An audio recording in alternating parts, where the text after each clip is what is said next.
Hey everyone, it's Mikki here. You're listening to Mikkipedia, and this week on the podcast, I speak to returning guest Dr. Mike T. Nelson about physiological flexibility and the 4 physiological intervention points. Mike is an OG in the exercise physiology and nutrition space, and previously we talked all about metabolic flexibility. This time on the podcast, Mike comes back and expands that idea of being flexible and resilient across other domains. So in addition to fuel substrate use and sort of a recap on metabolic flexibility, we talk about temperature regulation, our pH buffer and lactic acid tolerance, and breath work to enhance our ability to deal with stress and become less anti-fragile. For those of you unfamiliar with Mike, I'll put a link to our previous podcast that was recorded almost 2 years ago in November 2023. Dr. Mike T. Nelson is a research-fueled fitness and nutrition educator. He has spent over 20 years of his life learning how the human body works, specifically focusing on how to properly condition it to burn fat and become stronger, more flexible, and healthier, enhancing longevity. Mike is a go-to in the industry for his knowledge and has been called in to share his techniques with top government agencies, universities and colleges, fitness organizations, and fanatics. The techniques he's developed and the results Mike gets for his clients have been featured in international magazines, in scientific publications, and on websites across the globe. His podcast, Flex Diet Podcast, is a wealth of information on all of these topics and more. So you can find out more about Mike at miketnelson.com. His Flex Diet Podcast is on all of your favorite podcast listening platforms. I've got a link to it in the show notes. In addition to the waitlist for his Physiologic Flexibility course, which is coming out in a week or so. So this is a perfect opportunity to enhance your understanding and learning from one of the best there is in our industry. All of that said, I think you're going to really love this conversation. Before you crack on in and listen though, I would like to remind you of 2 things. 1, the best way to support this podcast is to hit the subscribe button on your favorite podcast listening platform. That increases the visibility of Mikkipedia in amongst literally thousands of other podcasts out there. So more people get to hear from guests I have on the show like Dr. Mike. And 2, my Mondays Matter Accelerated 2.0 program is on sale now. We are selling through to the end of Sunday, the 12th of October, to kickstart this 21-day reset on Monday, 13th of October. And this is where I coach you for 21 days through implementing those protein-sparing modified fast days, which are so effective for you to lose body fat and keep it off. This is for anyone who has felt a little bit overwhelmed at the idea of joining an entire plan, but really wants to understand more about how they can effectively implement this fat loss plan into their lifestyle. So this is such low-hanging fruit for anyone wanting to get a handle on this fat loss technique and see some real results in a short amount of time. So that is Mondays Matter Accelerated. I will pop a link in the show notes as well. For now though, please listen to this interview that I had with Dr. Mike T. Nelson. Follow script and then I just go off on a tangent, but that's all right. Mike T. Nelson, so great to see you. It looks like you've had a busy summer.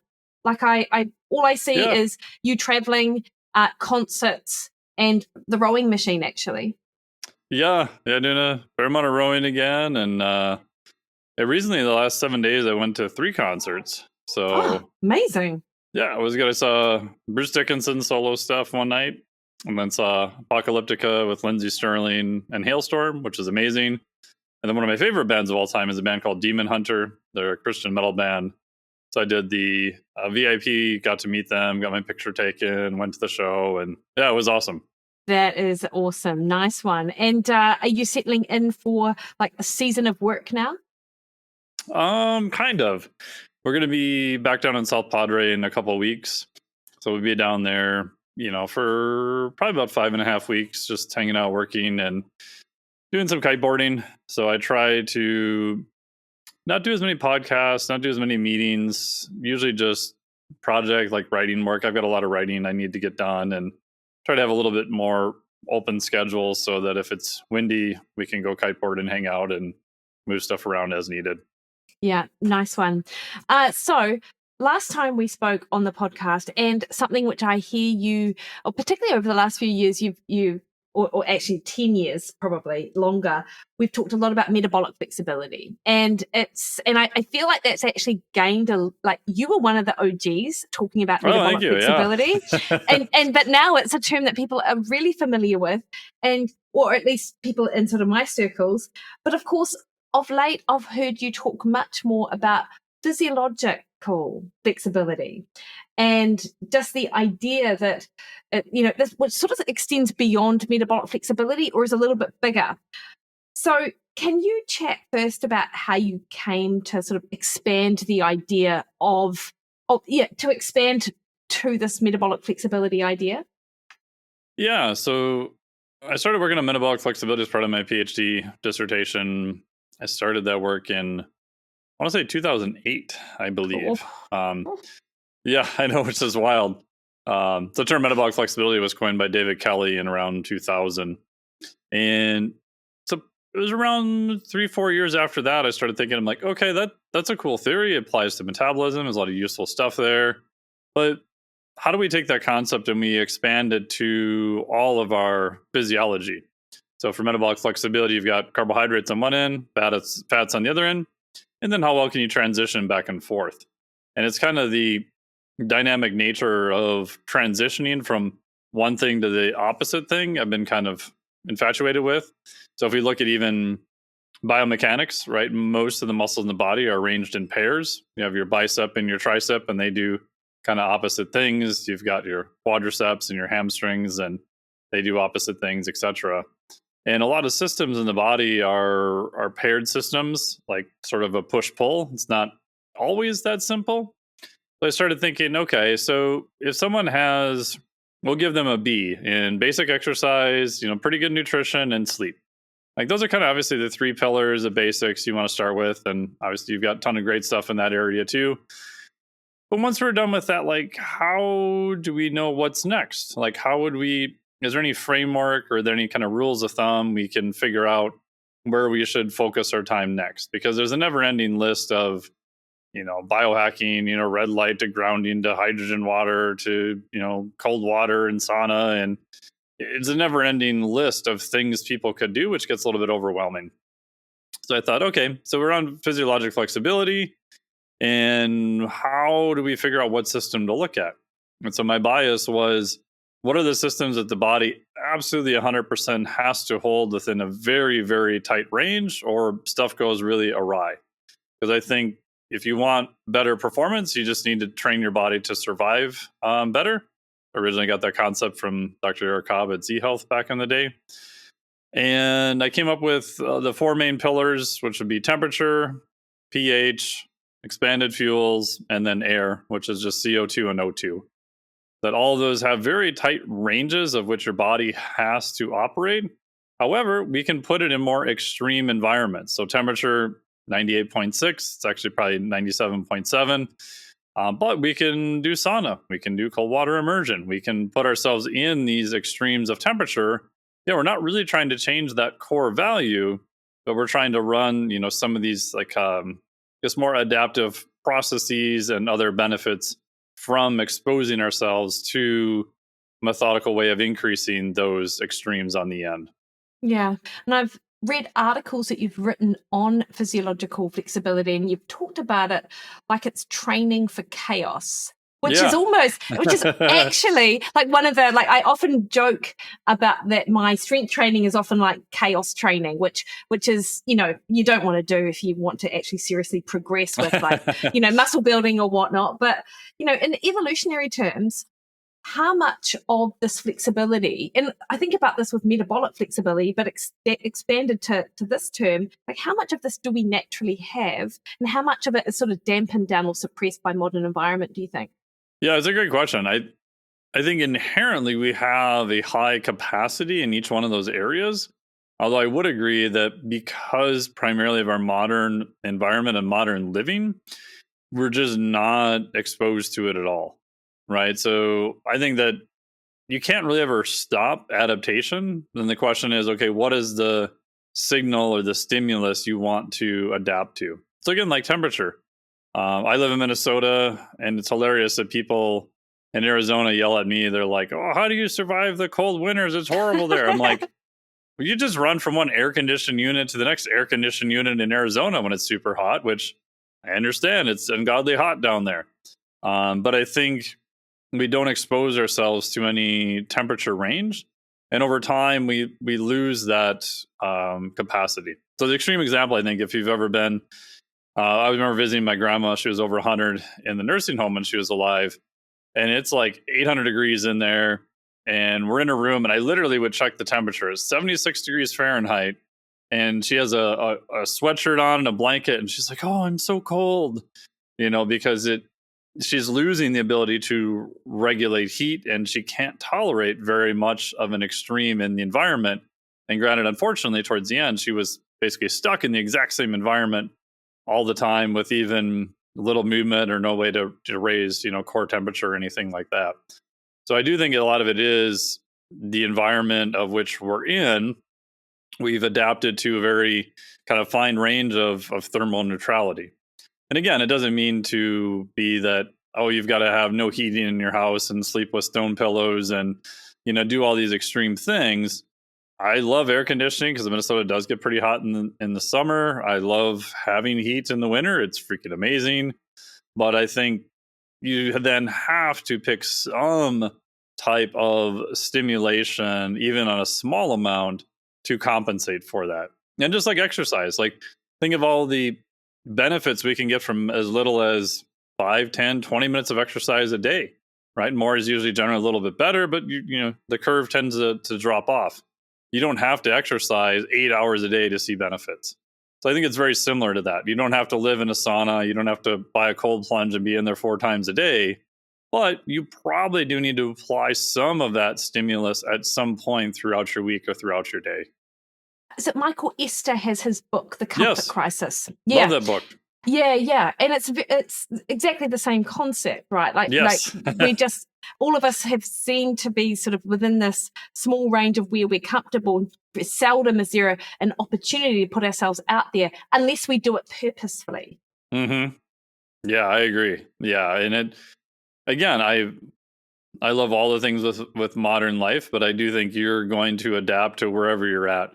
And so you probably should think strategically about doing a few of these things.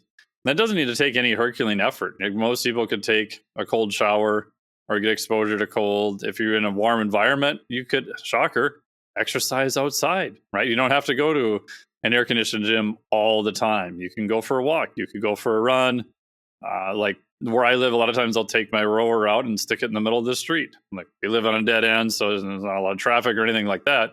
But there's ways you can get around doing it without having to spend a ton of money or, in a lot of cases, any extra money. Yeah. So you personally work to become more resilient in the areas that we're going to discuss, Mike? Yeah. So I started playing with these experiments probably going back 8 years ago. And then, stuff that does take a little bit more technology to play with. I got a big freezer right before COVID happened. So at the end of 2019, and stuck it in my garage, sealed it with silicone, and then used that for my cold plunge. Again, I'm not recommending that. Make sure it's unplugged, make sure you're safe, all that kind of stuff. But I'm like, yeah, if I'm the guy out here saying all this stuff, like I probably should practice it. Again, I didn't know COVID was going to happen, but it kind of gave me about a 2-year period where I could literally do a cold plunge every day, probably 6-7 days a week for like 2 years in a row. And, I still do it most of the time now, not quite as much as I did then. But yeah, just to see what happens, because I didn't want to be the person who's saying, hey, look at all this research, look at all this literature. And yeah, I've had clients and we've kind of put it into their training, but I also wanted to, personally experience it of what's going on and run the experiments of sitting in a cold plunge maybe too long and poking your finger, looking at glucose and all that kind of fun stuff. Yeah, interesting, because particularly now, there's so much hype around both sauna and cold plunge, probably more hype around cold plunge, actually. Yeah. Yeah, and of course now you're getting a lot of pushback from factions like sports scientists and saying, cold plunge isn't the be all or end all. But of course, I think you're coming at it from a different perspective, actually. And so, am I right in thinking that?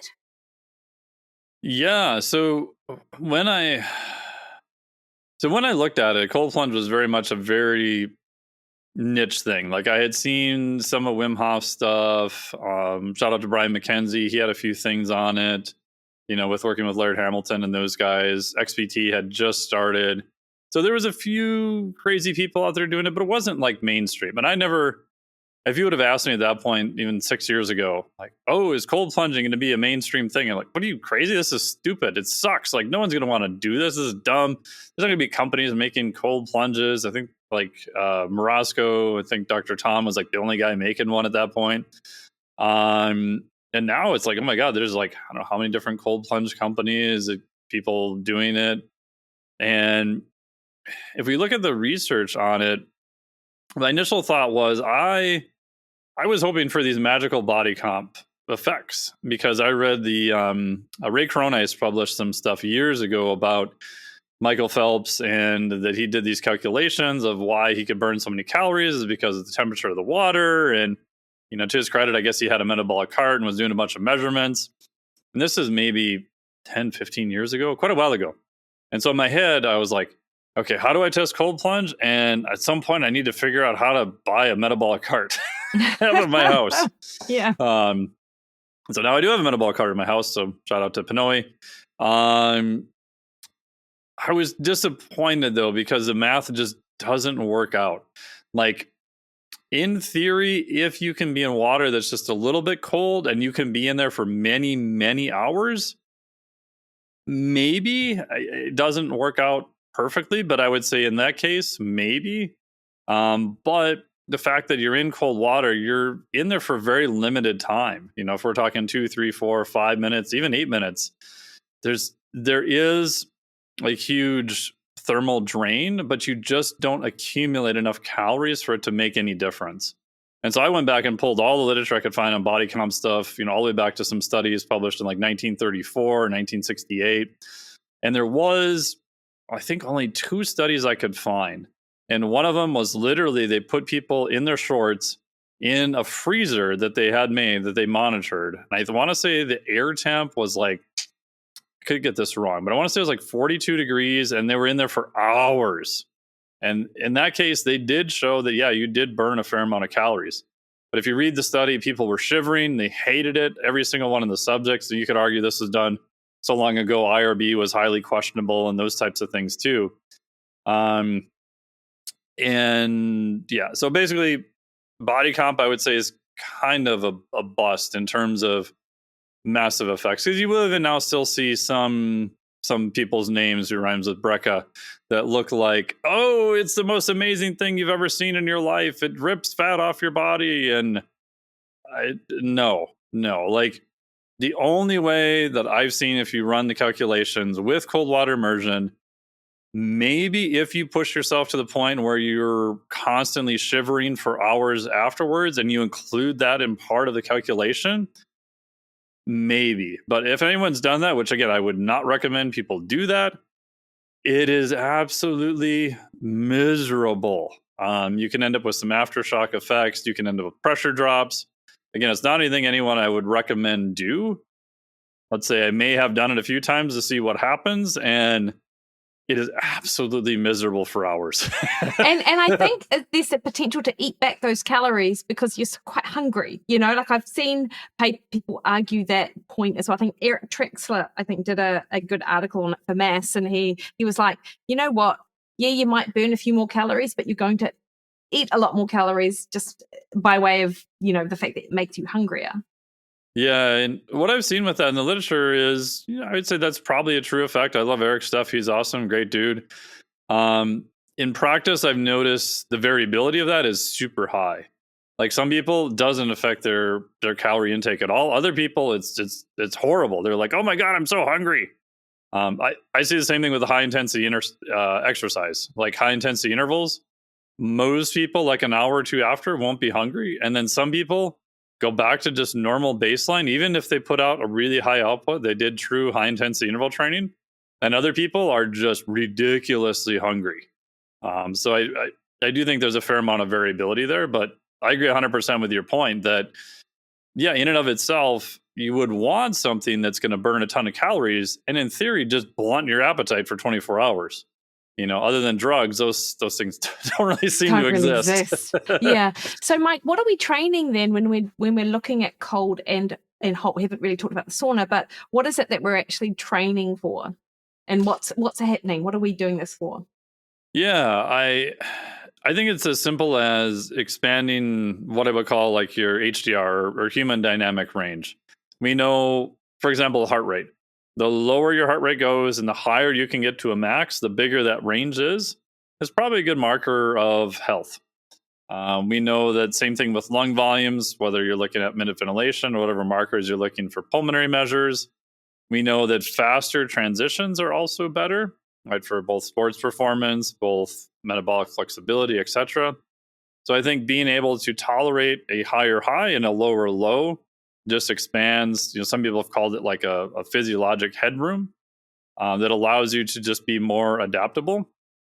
And what's super interesting in the literature is that would apply to temperature, but there's only a handful of studies that even looked at this, but there's something called a cross adaptation effect, where you train one thing, but you get better at something else. So like in the lifting world, this would be like, I want to get better at deadlifts. Okay, well, everybody knows that, shocker, you should probably deadlift. But I can't deadlift heavy every single day, so there's something else I could do that would transfer to my deadlift. So if you talk to people who do kettlebells, like Pavel Tsatsouline or people like that, they would say, well, do kettlebell swings. Oh, wow, I deadlifted twice a week. I added 2 days of kettlebell swings, and my deadlift went up more than just deadlifting. Cool, so that means the kettlebell swing transferred to your deadlift. Doesn't look like a deadlift, but you saw an increase in your deadlift performance. And so there is some of these cross adaptations effects that, again, are not real well studied. The main one is tolerance to hypoxic events. So hypoxic events are low oxygen. So they did this really cool study in humans like many years ago where they said, okay, one group, you get exposure to cold water immersion. The other group, you do not. And we're going to expose both groups to a hypoxic condition. So low oxygen, which for humans is very threatening. And they rated like kind of self-report of like how threatening they felt it would be. And the group that had cold water immersion before reported that the hypoxic environment wasn't not nearly as bad. And it was a pretty big difference. And there's some background mechanisms that tend to cross over and things like that. So I think there's more of these crossover effects that we'll find that these systems are kind of overlapping in the background. So I do think there's probably a lot of transfer that we just haven't figured out yet.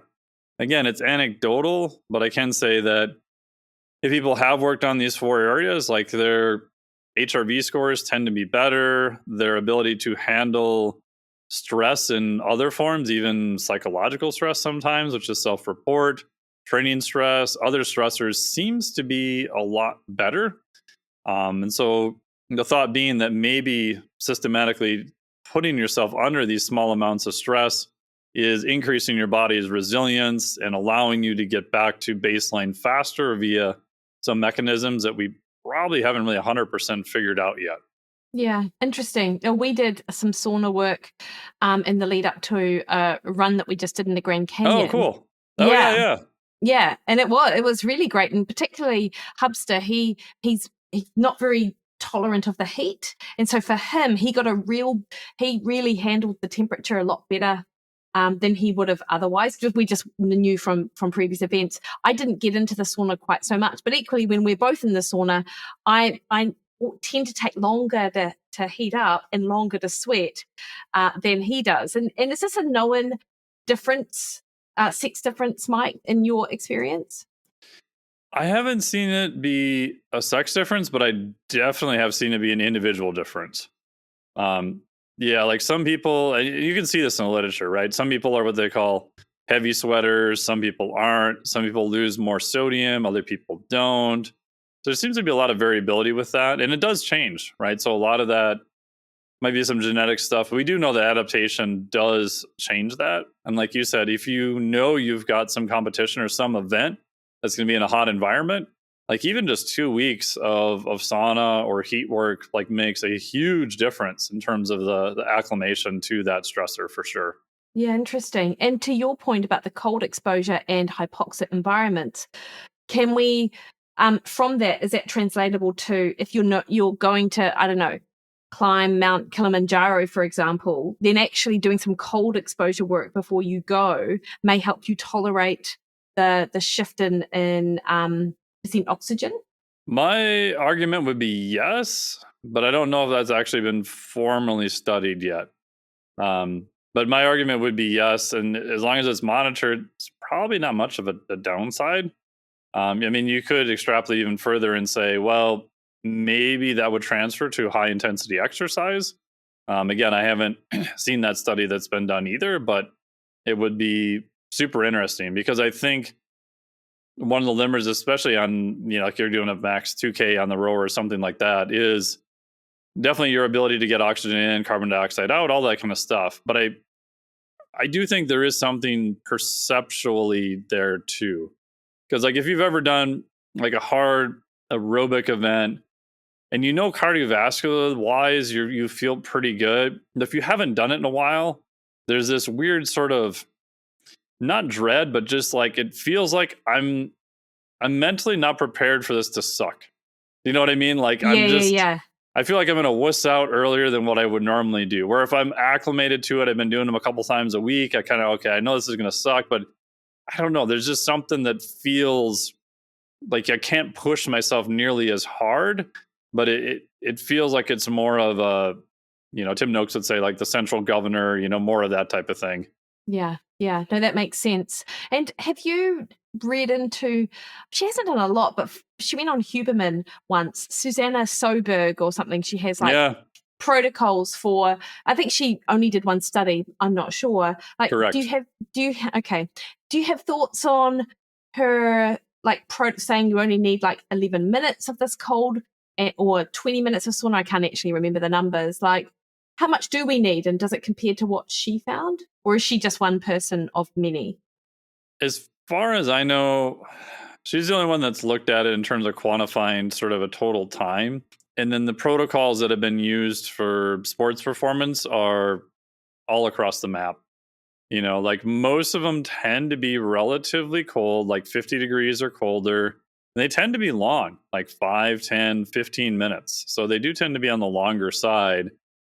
So outside of those protocols, which tend to be acute, and again, they're looking at, vertical jump performance, or there has been some look at body comp and, muscle mass and muscle protein synthesis and that type of thing.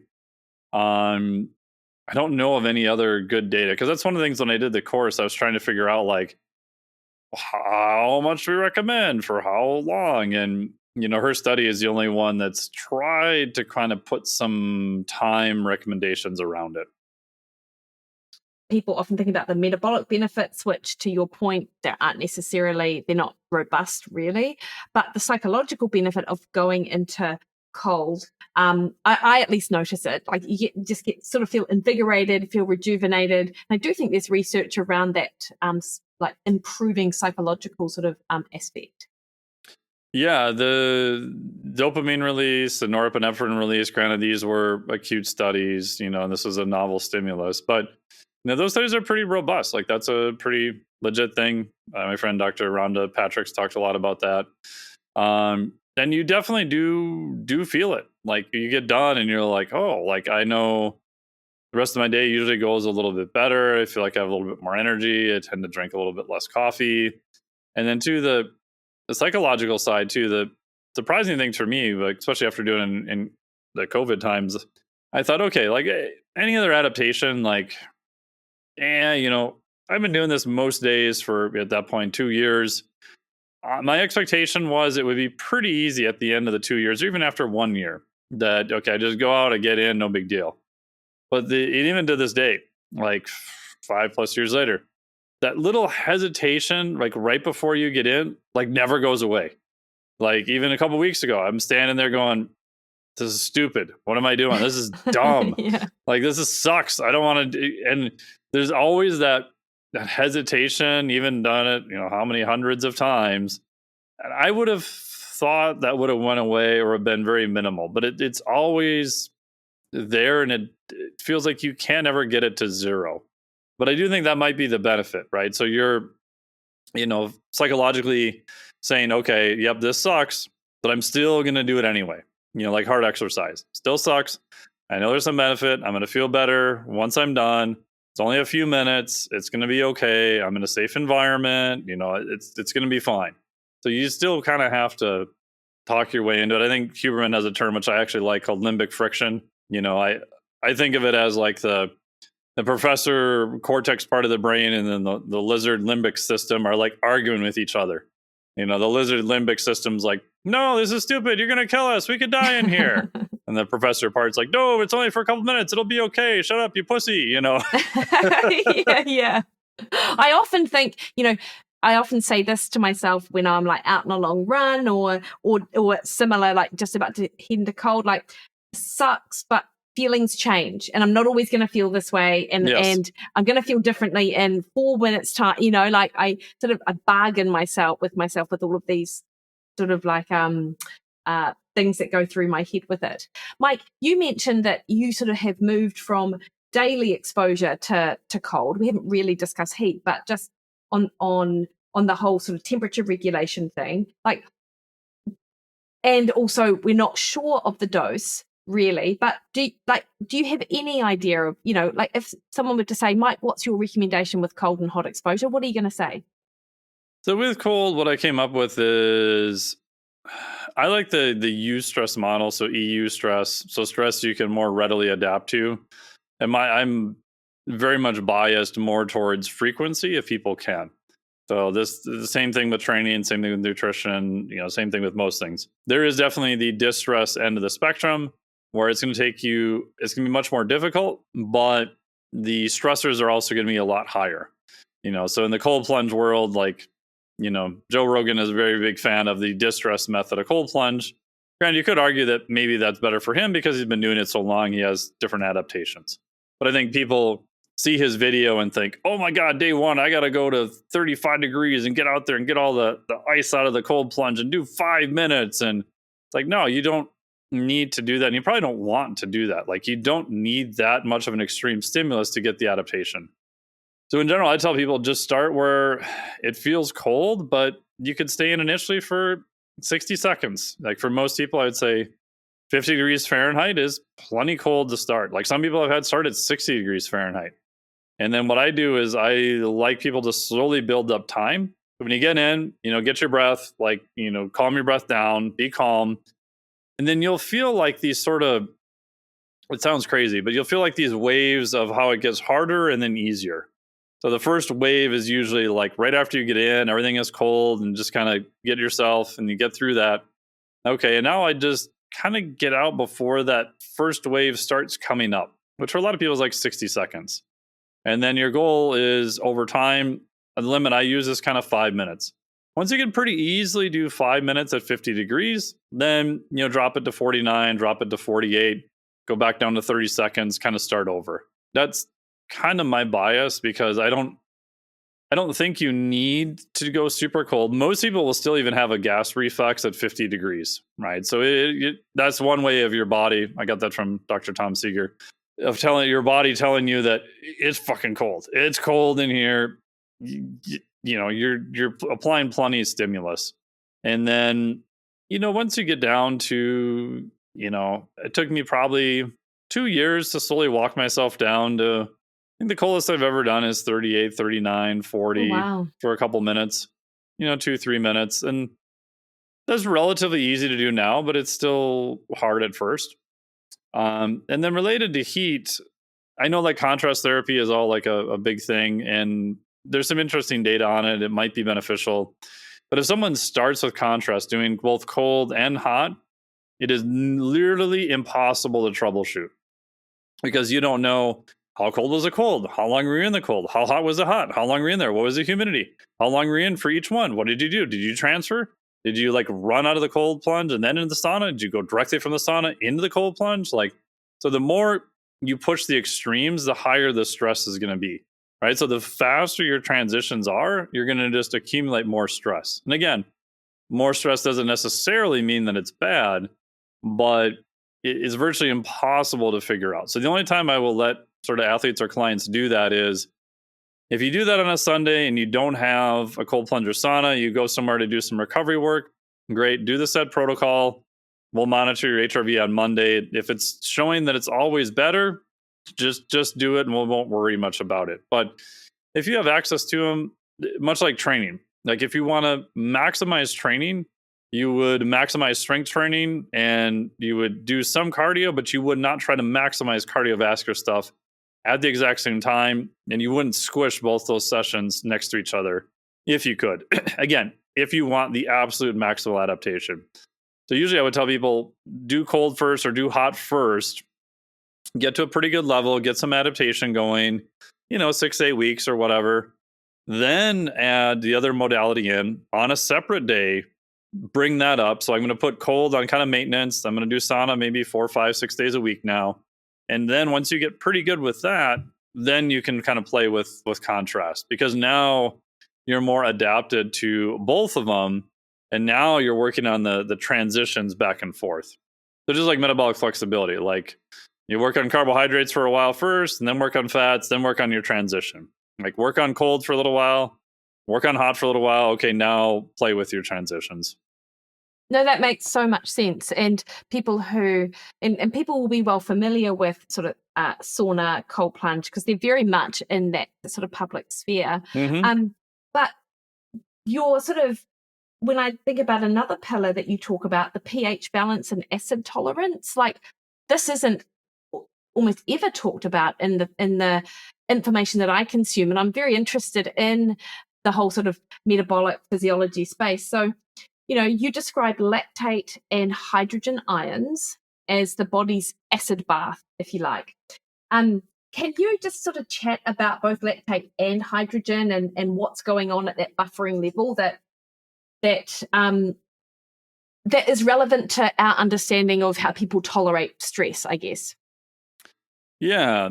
So pH, your body has to hold pH very, very tightly. If it goes up a little too much or a little bit too low, you're in an absolute world of hurt. So we have all these systems in that will buffer that system, which is okay, great. So how would I put more acid into the system if I want to test the buffering system, right? Just like if I want a bigger bicep, I probably have to find some way of stressing the bicep.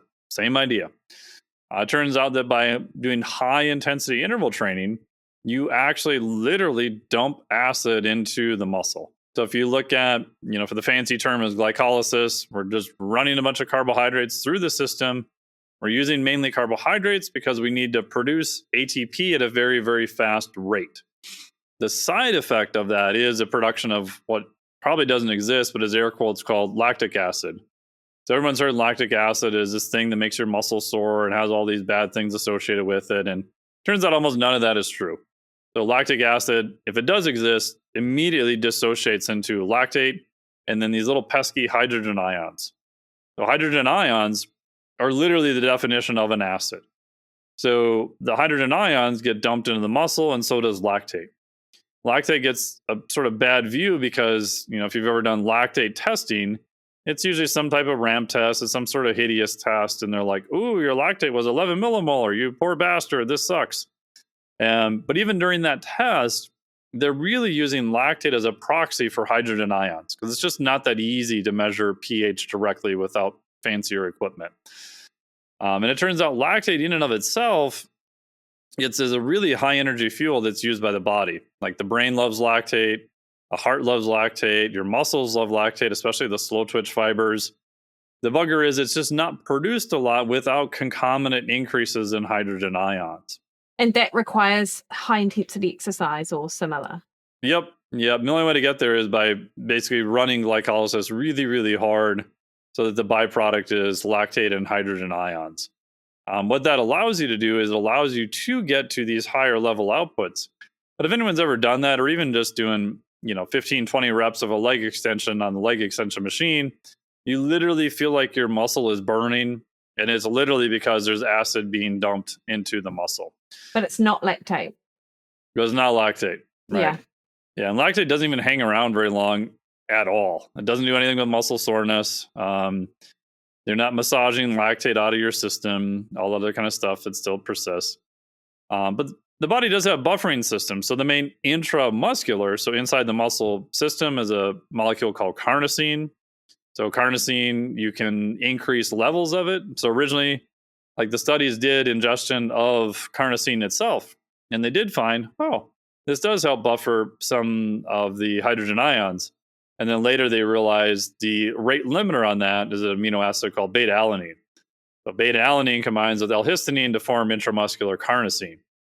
And the rate limiter is beta-alanine. So if we just give beta-alanine as a supplement, probably need to accumulate up to 180 grams over 30 days, so about 6 grams per day for 30 days. That'll increase intramuscular levels of carnosine. And that is a buffer that then allows you to do a little bit more high energy output. Most of the research would say between 120 to 240 seconds of continuous output. That's kind of the sweet spot. We do have some other buffering, like baking soda can be used, right? So bicarbonate can be used in the blood. So you can ingest that as a supplement. It does have some efficacious effects. The two big side effects are it can really mess with your GI system, and it can feel like you want to crap yourself during the middle of your exercise, which is not good for performance. And just what I've noticed is the variability per individual is pretty high.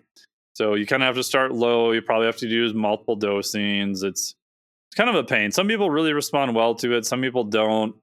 In all honesty, I don't use it a ton just because of the variability of it, but it is something to consider, and there is some pretty efficacious data with it. Because there are some sports supplements now. Mortein, I think, have sodium bicarb as part of a formulation. They put it in a gel, and so they're trying to get a much slower release.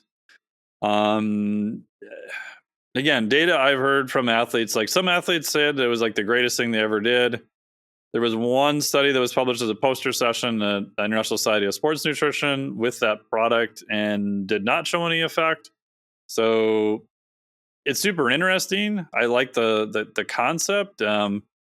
People kind of have to play around with it themselves and see what they find, but it does reduce a fair amount of the GI issues. Yeah, okay. And then with beta-alanine then, do you feel like that's a safer bet?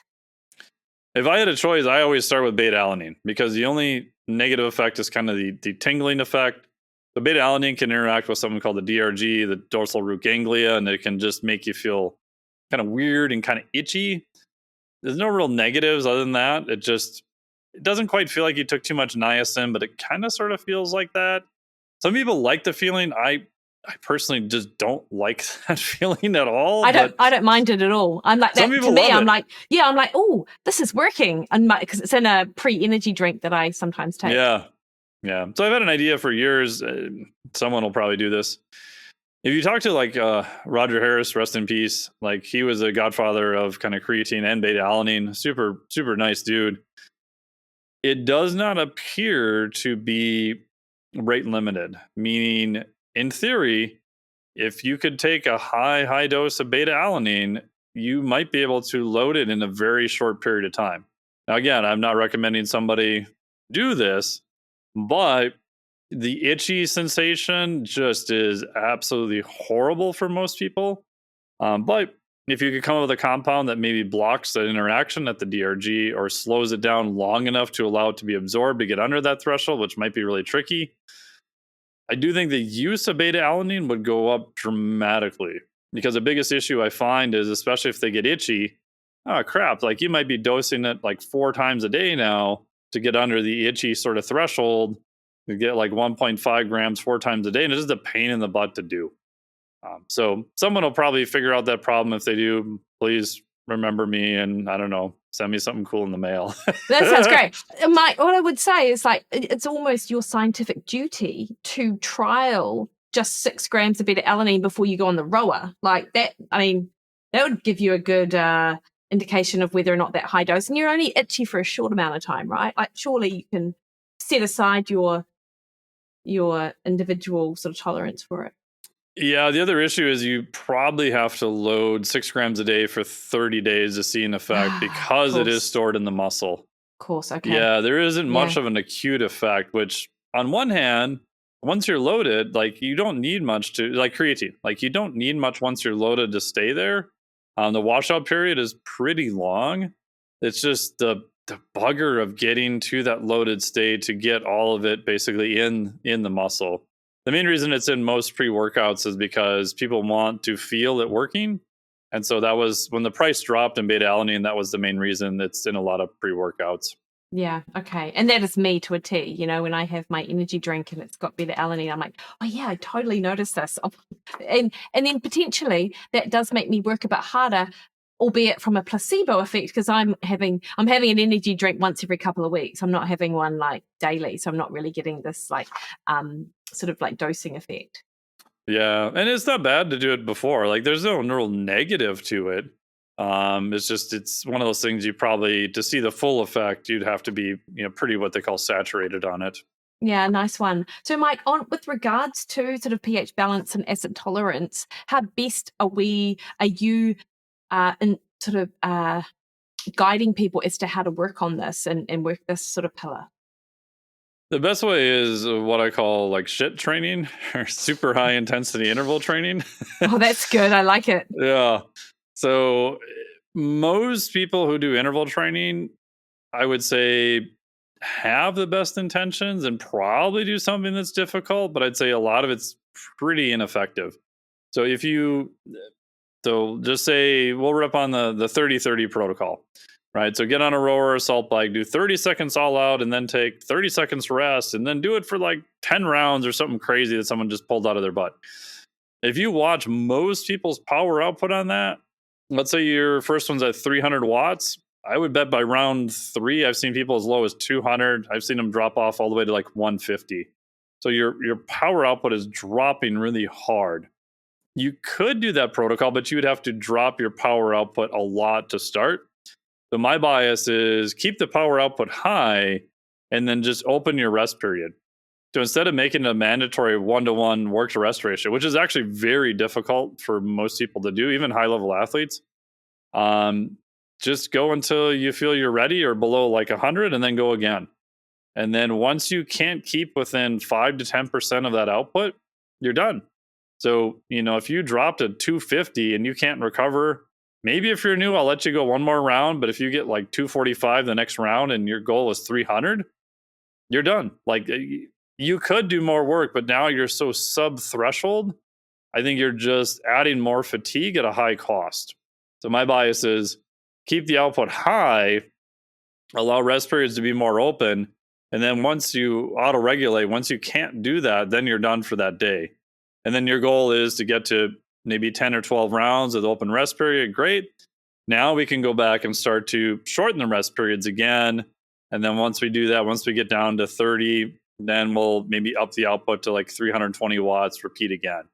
So my bias is I like keeping the output high, adjusting the other parameters around that, because it's that high output that really is, one, that leads to performance gains, and two, is where you actually are producing the most amount of hydrogen ions.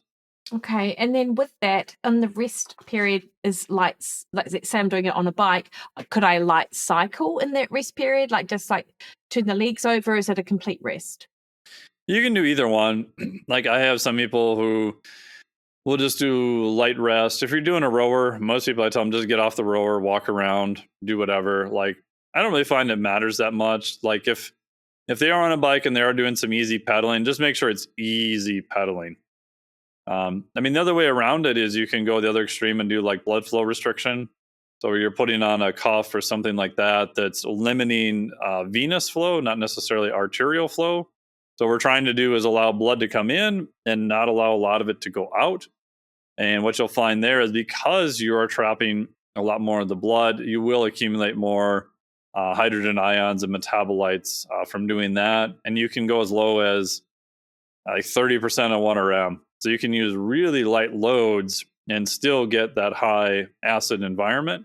So that would be another way to do it more with a lifting modality. Yeah. And outside of exercise, is there any way that someone can do this, or is it literally about training? There are some ways you can get at it with breathing techniques. So if you look at so Wim Hof technique is actually a TUMO, or what I call like a super ventilation method, especially where you're breathing in and out really fast. And so when you're doing that, you're not actually hyperoxygenating the tissue, which you can't do without pressure. But what you are doing is you are actually off-gassing more CO2. And it is true that higher levels of CO2 via different reactions become carbonic acid, which do dump acid into the bloodstream. So by doing the opposite, by actually off-gassing and getting rid of more CO2, especially at rest where you're not building up any extra from exercise, you do temporarily make the blood more alkaline. So that part is actually true. Now, it doesn't stay for very long, again, because you can't really tolerate big changes in pH. And by contrast, if you do a lot of breath holding, now because you don't have any airflow coming in or out, and metabolism is still running, that will push you more to the acidic side a little bit. Yeah, that's super interesting. And then before we move on, because I definitely want to chat about more about that oxygen CO2 very briefly. But how often should someone do the shit training? My opinion is most people, if you're really doing true high intensity, probably once a week. Like some people can get by twice a week, but with rare exception, other than some elite freaks, like yeah, once or twice a week, I think is plenty. Even once a week is plenty for people to start. Yeah. Okay. No, that makes perfect sense. So on oxygen and CO2 tolerance, um, is that why CO2 tolerance matters a lot more maybe than even oxygen delivery? It's just its ability increase to increase alkaline. Like, is that what you said? Yeah, so if you look at how your body is regulating, so most people are like, oh, we know oxygen is like super important, so we must be regulating oxygen super tightly. And the answer is not really. Oxygen is kind of the backup system to CO2. And it's the CO2 sensors in the body, in the brainstem, these little chemoreceptors all out the body that your brain and body are most sensitive to. So, for example, if you just are doing a breath hold, people are like, oh, it's because I'm running out of oxygen. That is happening, but it's actually the buildup of CO2 that is triggering the need to breathe over the dropping amount of oxygen. So, oxygen is kind of like this backup system. Now, I don't remember the exact stat, but I think there's something like 8 or 10% of the people where CO2 is not the main driver. They think that oxygen is kind of the main driver. So there are a few of those people around. But the way you can show this to yourself is at rest. Again, if you hyperventilate or you breathe in and out really, really fast, you're off gassing more CO2. And what that does is that allows you to do a much longer breath hold, right? Because you've gotten rid of more CO2, it's going to take longer for it to build up now, which is allowing you to hold your breath longer. Again, you would never want to do that near water or your face underwater because you can have what's called shallow water blackouts, where you literally go from feeling fine to just like like I've heard Laird of people calls it doing that. the dead fish that they have to take. Oh, a guy got a little floppy, like take him out of the pool, and obviously they're there in a completely monitored environment doing Yeah, that. yeah, But yeah, there unfortunately have been people who have drowned by doing the hyperventilation technique and doing a breath hold, in a pool. They can pass out, and then that's it. But as long as you're on dry land, make sure you do it lying down because you can fall over, all that kind of stuff. But it is a way to show you that CO2 is the main regulating system within the body, and oxygen is kind of the backup system. Yeah, interesting. And so, from a practical perspective, then, like, how do we take this information and implement it in a way to help improve our physiologic flexibility? Yeah, this is probably the hardest section it took for me to do because the the regulation of O2 and CO2 is very tightly held in the body, but it's also very redundant. And there's also different systems responsible, and there's like a ton of just myths everywhere. So, for example, You see people inhaling oxygen to help with athletic performance. All the literature I've reviewed on that so far says it's probably not doing anything. If you could pressurize it, then in theory, you might see a benefit. There was a very old study where they took like what looked like a big iron lung and they stuck a bike in it. And they did hyperoxic experiments where they did pressurized oxygen and they had people exercise. Again, very risky, would not recommend people do this on their own, but in controlled settings, etc. What they did see is that their output in the chamber was actually better. But what was cool is they then tested them in normal oxic conditions. Again, this was just one acute thing. This was not a training study. No transfer at all. So even though they got a little bit better exercising with oxygen, once you took that pressure oxygen away, there was no conferred benefit. So a lot of the things with altitude training. So the altitude training over the years is actually kind of flipped.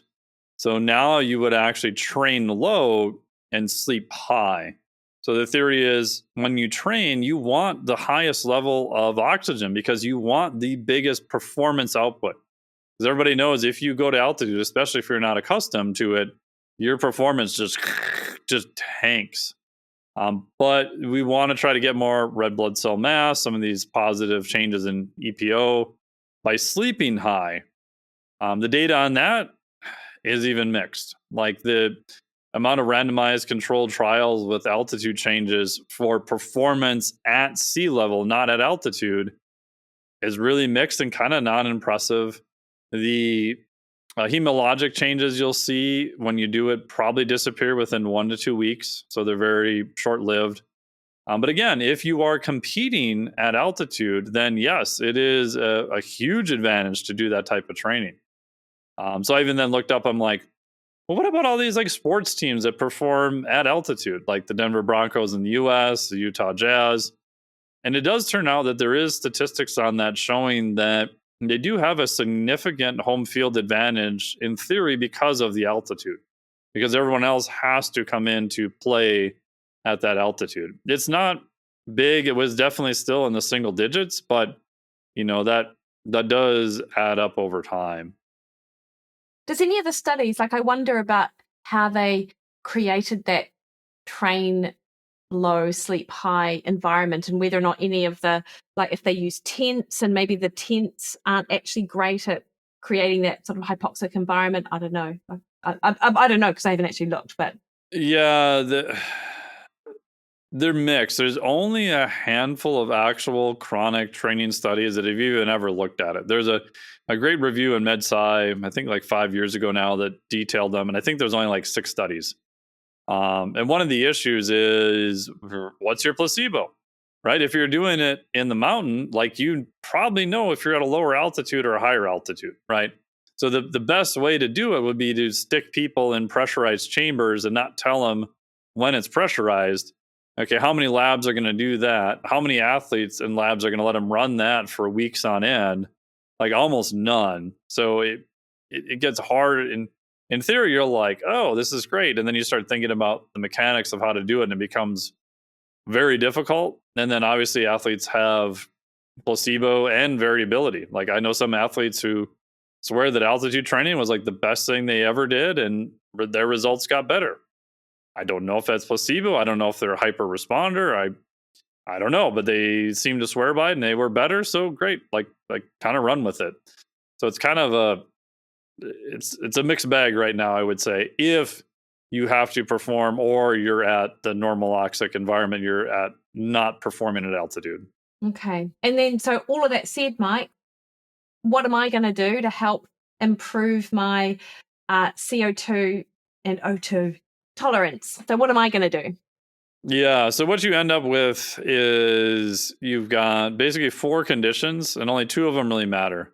So I could go hyperoxic, right? So I could go high oxygen, I could go low oxygen pressure, or I can just go normal oxic and change the pressure or the concentration amount.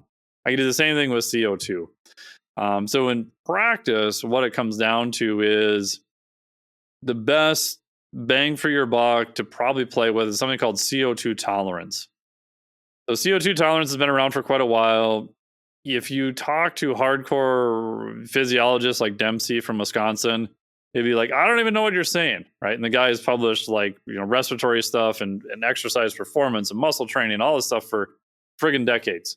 So there is no 100% agreement on what it actually is, but yet everyone can kind of feel a difference. And so I think the best way to test it is probably the nasal exhale test, which is from Brian McKenzie at Shift Adapt. I believe they did publish on this. I think it is published now. I'd have to go double check. But in essence, what you would do is you'd sit quietly, take a few big inhales, exhale, and then you're going to exhale as long as you can through your nose without swallowing or pausing. And what you get on that test will give you a rough idea of, one, your diaphragm's ability to do an eccentric contraction and your CO2 tolerance. If you're really low, like under 15, 20 seconds, you probably need to work on that. And if you're like 30 to 50, I'd say you still probably need to work on it, but it's not, at least in my book, a dead stop. If you're, 50 or 60 seconds and above, you're probably fine. And what I've noticed with a lot of people is that sometimes that can be a huge rate limiter that they've just never looked at. The other way to get at it now is like if you're using Aura, like Aura for respiratory rates, pretty darn accurate. The new Whoop is pretty accurate within 1 breath per minute. Garmin is like really hit or miss, but respiratory rate can be useful. So I just did a talk for the F1 racing teams on respiratory rate and HRV and how to use all these metrics and what do they mean. So if your respiratory rate is 17 or higher, or even 16 or higher at night, I can guarantee your CO2 tolerance is dog crap. Because what are you doing? So at night, you're unloaded, you're not exercising, you are basically off gassing too much CO2 because your respiratory rate's too high. So that means that little chemoreceptor in your brainstem is like the temperature in your house. It likes this little happy medium, but over time, we want to kind of work that down. So for those people, I would definitely have them do some hypoxic work, usually low intensity stuff, go for a walk with a long exhale, try to do things that do mostly nasal breathing, do a longer exhale doing your zone 2, maybe even zone 3 stuff. What we're trying to do is get a little bit higher levels of CO2. And we're trying to accumulate enough time there that chemoreceptor over time will reset. And what you'll see is that their respiratory rate will start walking itself down. The good part is once it gets lower, you don't have to keep doing that work a lot. It'll tend to stick there. It tends to hit these kind of, tractor points or whatever math you want to use to associate with it. So I'd say respiratory rate, nasal exhale test for CO2 tolerance is probably by far the biggest low-hanging fruit in that area. Yeah, that makes sense. And I mean, this is a random question, but those nose things people wear? Yeah. Is that to do with this at all or not at all? It's supposedly more of an airflow issue. I played around with a bunch of them. The only ones I think that are worth a crap are the newer ones that have little magnets you put on the nose, and they actually do pull your nose apart.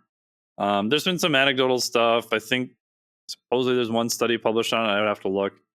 So those might be beneficial. I've used them with a few clients. They seem to be beneficial. The breathing strips and all the other stuff, the data on that's just so mixed. But again, some people swear by them. I'm like, yeah, you're not doing yourself any worse. So, bro, if you like it, like you wear them all day. I don't care. Yeah, totally. And Mike, I want to be mindful of your time, but the last one I want to just double check with you is that we spoke a lot about metabolic flexibility the last time that you were on Mikkipedia. Have any of your thoughts changed on how to get there, its importance? I don't think the importance has changed because obviously this is one of the pillars, but any sort of additional thoughts you might have on metabolic flexibility that would be of interest to the listeners? Yeah, I'm in the process of looking at a bunch of literature from my buddy Dr. Andrew Kutnick was just on my podcast. It's not out yet, but you probably saw the paper that he did. And one of their big consensus from the paper was that maybe carbohydrates are playing a role to help high intensity exercise, but maybe more from a stabilization of blood glucose than anything else, which is super interesting. And they did a really cool study with some data. They've done 2 studies looking at that. So I'm in the process of going back through all that data, rereading their study again. Yeah, because it's super interesting. So it's not to say that carbohydrates don't have a role, but if that's true, maybe their role is a lot less than what we think. And maybe there is an area where we could push fat oxidation up even higher. That could be an argument more for a ketogenic type diet to be used for that again. Yeah, so I would say that's something I'm trying to rethink again. I don't know if it would currently, I don't think it's going to change anything drastically, but I think maybe that higher fat oxidation is more useful than we thought. And the other part that makes it interesting is if that's true, we know that exogenous ketones, as terms of a supplement, do appear to stabilize blood glucose and allow for bigger drops in blood glucose. So if blood glucose stabilization is the main issue, maybe that would make an argument for exogenous ketones might be more ergogenic than what we've seen play out in the studies. The data on them is, I'd say, very mixed. Right now, I would argue the best data for exogenous ketones is cognitive function or high levels of fatigue. Like Dr. Brandon Egan's done a lot of that work. Even that data is still a little bit split. Like, what did you use to fatigue them? Like, what cognitive measures are you doing?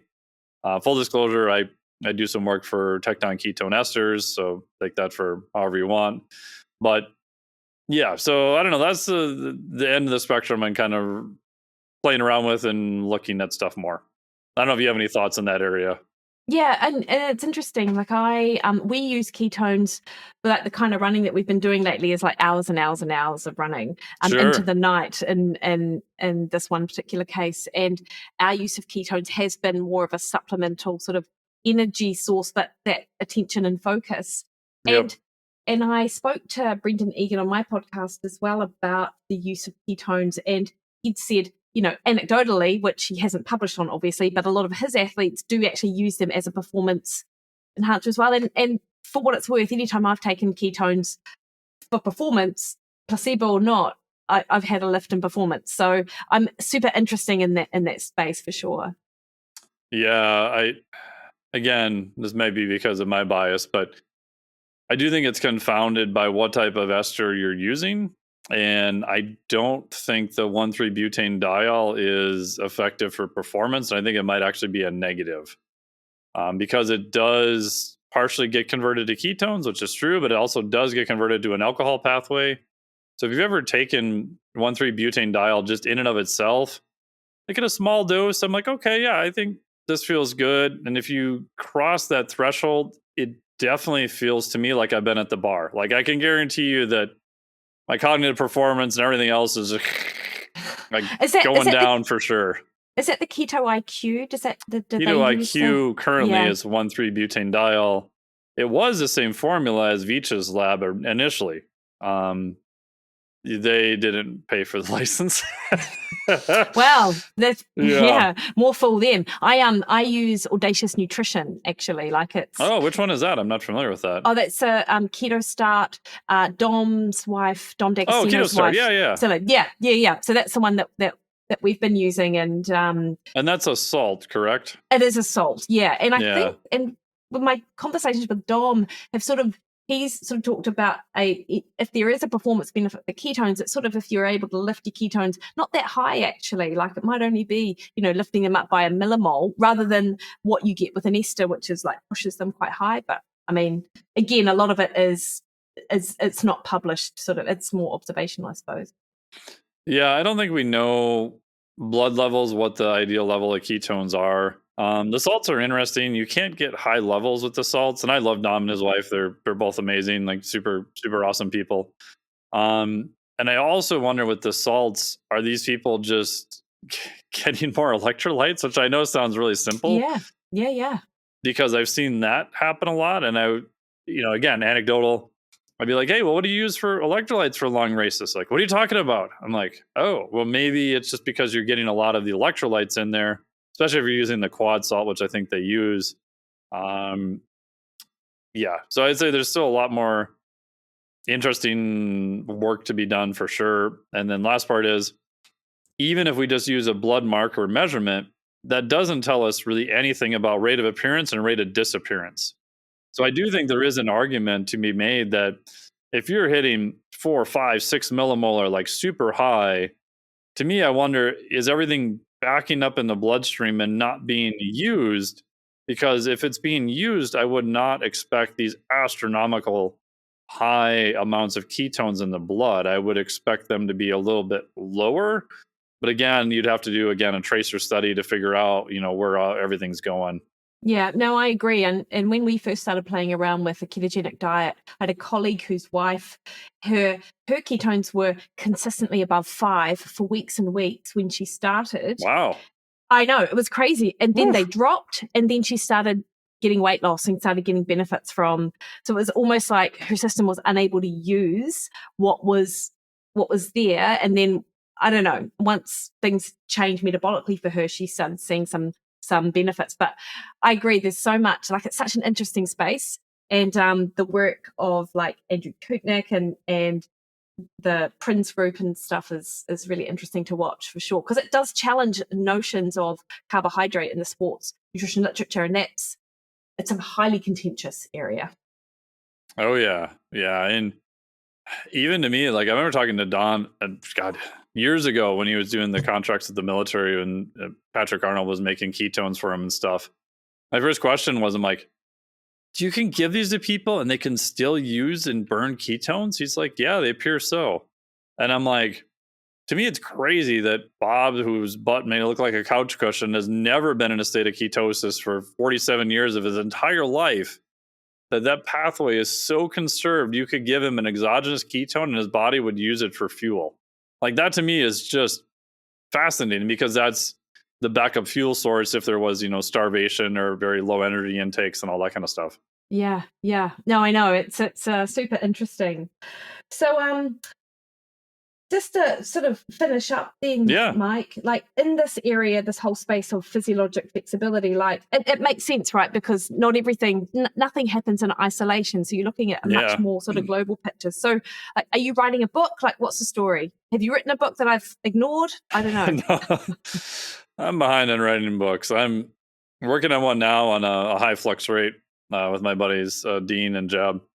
So the theory being, for most people, I think you do better having more calories come in and more calories go out, right? If someone is weight neutral at 1,200 calories, oh man, what are you going to white knuckle your way to like 1,000 calories a day? Like, where are you going to go? But if you're weight neutral at 2,500 calories per day, right? Okay, that's a lot easier. Now you can cut a little bit and be in a deficit and you're fine.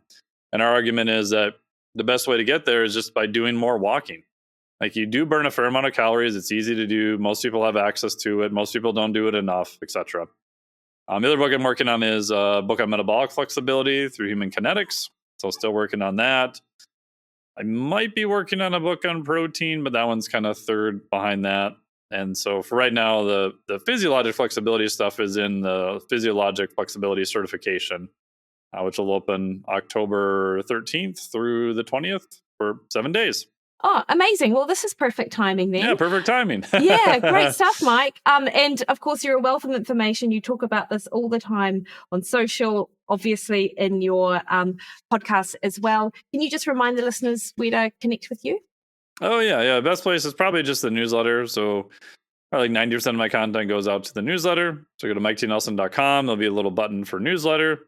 I do have some stuff on Instagram, which is Dr. Mike T. Nelson. And then the main website is MikeTNelson.com. Again, if you have any questions or certifications or anything like that, let us know. Amazing. Thanks, Mike, so much for your time. Really appreciate it. Yeah, thank you so much. I really appreciate all the wonderful, really highly intelligent questions. And thank you so much for all your time. I really appreciate it.